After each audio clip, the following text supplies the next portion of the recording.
오늘 함께 기억할 성인은 오상의 비오 성인이라고 불리는 카푸친 작은 형제회의 사제 피에트렐치나의 성비오입니다.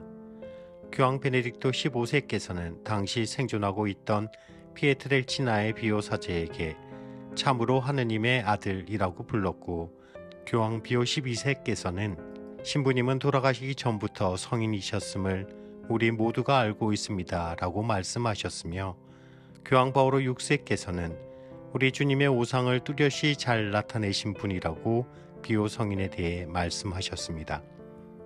이처럼 20세기의 교황님들께서 성인에 대해 말씀하셨을 뿐만 아니라 여전히 많은 이들에게 사랑받으시는 성인이 피에트렐치나의 성 비오입니다. 일반적으로 사제들에게 붙이는 빠드레라는 호칭이 비오 성인에게는 그대로 고유명사처럼 붙어 빠드레 비오라고 부르는데, 이 또한 성인에 대한 많은 사람들의 사랑이 얼마나 큰지를 보여주는 것이라고 말할 수 있겠습니다. 오상의 비오 성인은 1887년 5월 25일 이탈리아 남동부의 베네벤토시 근교의 피에트렐치나의 가난한 농부의 가정에서 태어났습니다. 비오 성인은 태어난 다음 날 프란체스코라는 이름으로 세례를 받았습니다. 프란체스코가 태어난 피에트렐치나는 도시 자체가 신앙과 신심이 깊은 도시였고, 그의 부모 또한 그러했다고 합니다. 프란체스코의 가족은 매일 미사를 참례하고 매일 밤 다같이 모여 묵주기도를 하였으며, 가르멜산의 성모님을 기리며 일주일에 3일은 금육하였다고 합니다. 그의 부모는 비록 그를 알지는 못했지만 성경의 내용을 외워 아이들에게 자주 성경 이야기를 들려주었다고 합니다. 이런 영향에서였는지 프란체스코 또한 어린 시절에 이미 자신을 하느님께 봉헌하고자 마음먹었고, 스스로 고행을 하였으며 돌베개와 돌바닥에서 잠을 자곤 하였다고 합니다. 이런 어린 프란치스코의 고행이 지나치다 싶으면 그의 어머니는 프란치스코가 지나친 고행을 하지 못하도록 꾸지람을 하곤 하였다고 합니다. 집안 형편이 좋지 않아 프란체스코는 10살이 될 때까지 집안의 소규모의 양떼를 돌보는 일을 해야 했기에 정규 교육을 받을 수가 없었습니다. 12살이 되던 해 1897년 공립학교에서 공부를 마친 후 프란체스코는 탁발을 하던 한 젊은 카푸친 수도의 형제를 만나게 되었고, 그는 수도자가 되겠다는 마음을 먹었습니다.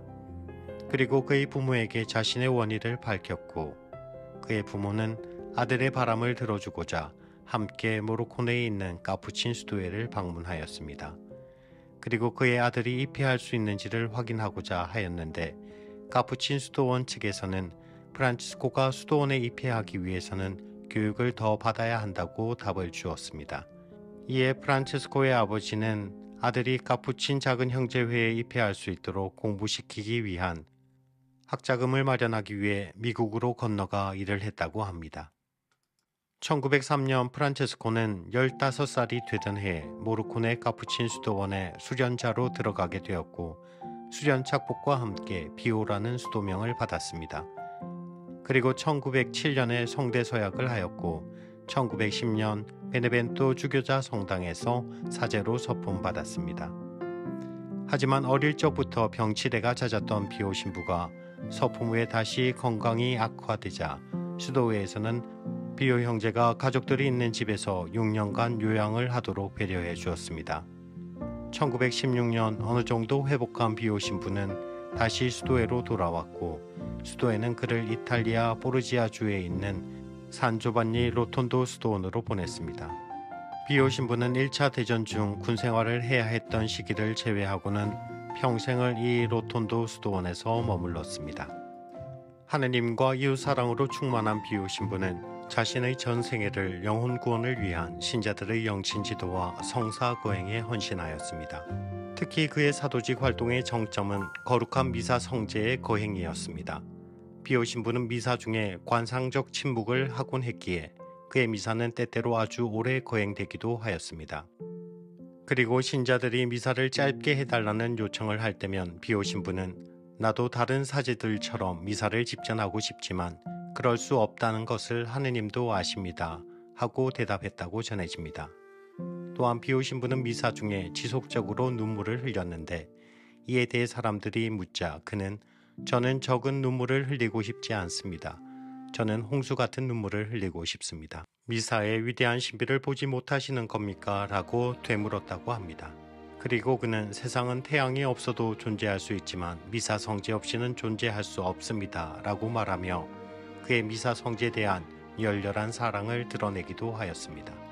미사 중에 비오 신부는 몸에 새겨진 십자가의 상흔으로 인해 고통 속의 미사를 봉헌해야 했지만 하느님에 대한 그의 체험은 그가 모든 고통을 이겨내고도 오랜 시간 미사를 드릴 수 있는 힘이 되었다고 합니다. 이에 비오 신부의 모습을 누군가는 그가 그리스도의 순환에 얼마나 강렬하게 살고 있었는지를 말해주는 상징적인 것이라고 평가하기도 하였습니다. 그리고 비오 신부는 오랜 시간을 고해소에 머물면서 많은 이들에게 고해성사를 주었습니다. 하지만 비오 신부는 같은 수도회의 레오폴드 만딕 신부와는 달리 때론 고해소에서 엄한 사제이기도 하였습니다.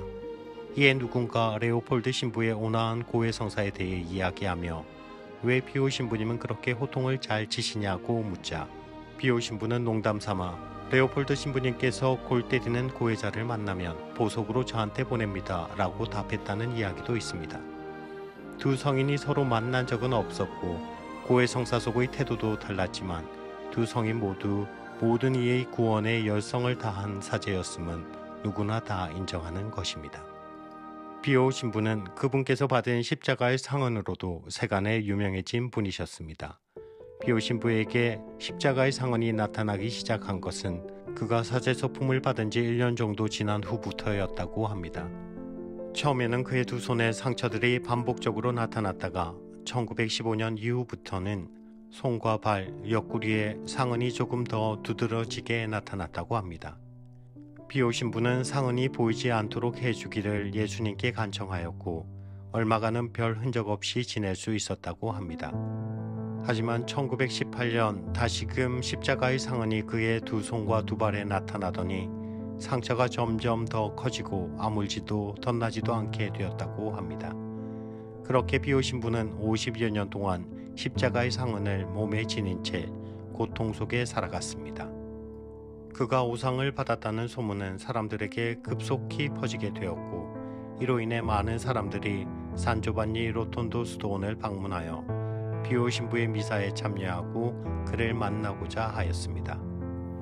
하지만 이러한 관심은 사랑과 존경뿐만 아니라 언제나 그렇듯 오해와 의혹의 눈길을 받게 하였습니다. 1923년 교회 당국은 비오 신부의 십자가 상흔에 대한 조사와 함께 그가 외부와 접촉하는 것을 차단하는 제약을 가했습니다. 이러한 교회의 제약에 비오 신부는 하느님의 뜻이 이루어지소서라고 말하며 기꺼이 순종하였습니다. 이 제약은 몇 차례 반복되어 최종적으로는 1933년이 되어서야 해제되었습니다. 누군가에게 십자가의 상흔은 기적과 같은 일이었기에 관심과 신심의 대상이었지만 그 상흔을 몸에 지닌 이에게는 상처 자체로도 고통이었으며 의혹으로 인해 제약되는 시간 또한 고통의 시간입니다. 누군가는 비오 신부의 성흔에서 흘러나온 피에서 꽃향기가 났다고 했지만 비오 신부 본인은 자신이 실제로 예수 그리스도처럼 가시관과 채찍질의 고통을 체험하고 있다고 말하기도 하였습니다. 하지만 비오 신부는 사랑과 고통은 서로 떼어놓을 수 없으며 하느님을 위한 고통을 달게 받는 것이야말로 하느님과 진정으로 소통하는 길이라고 말했습니다. 비오 신부는 고통과 관련되어 많은 영적인 어록을 남겼는데 그 중에 몇 가지만 소개하자면 천사가 우리에게 부러워하는 것은 딱 한 가지, 우리가 하느님을 위해 고통받을 수 있다는 것입니다. 오직 고통만이 한 영혼에게 이렇게 말할 자격을 줍니다. 나의 하느님 보십시오. 제가 당신을 얼마나 사랑하는지. 두려워하지 마시오. 다만 그대가 하느님이자 동시에 인간이신 예수님의 고통에 참여하게 된 것을 행운으로 받아들이십시오. 하느님께서 그대에게 보여주시는 것은 저버림이 아니라 사랑입니다. 어렸을 때부터 병이 많았던 비오 신부는 말년에 건강이 더 악화되어 교황청으로부터 앉아서 미사를 봉헌할 수 있는 허락을 받기도 하였습니다. 1968년 9월 22일 기력이 떨어질 대로 떨어진 비오 신부는 신자들과 함께하는 마지막 미사를 봉헌한 후 쓰러졌고 다음 날 새벽 마지막 고해 성사와 자신의 서원을 갱신한 후 산조반니 로톤도 수도원의 자신의 방에서 선종하였습니다. 비오 신부가 선종한 후 그가 생전에 말하던 대로 그의 몸에 새겨진 오상의 흉터는 완전히 사라졌다고 합니다. 1999년 교황 요한 바오로 2세는 피에트렐치나의 비오를 복자품에 올렸고 2002년 그를 성인품에 올리셨습니다. 피에트렐치나의 성비오, 저희를 위하여 빌어주소서.